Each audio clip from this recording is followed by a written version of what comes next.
Hayalin doğar gecelerime, gözümü ne zaman kapatırsam.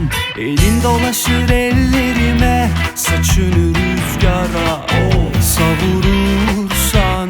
Siz güzel bayan, adınızı bana bağışlarsanız, söz deli divane olacağız biz.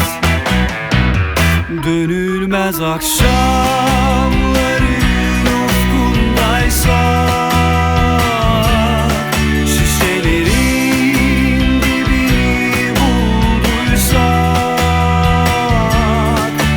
deli divane olduysak, sararıp solduysak, vakit çok geç olmuşsa kime ne?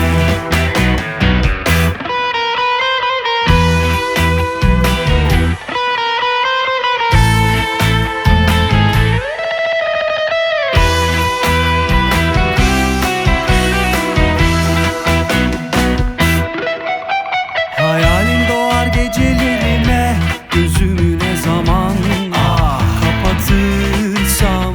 Elim dolaşır ellerime, saçını rüzgara savurursan.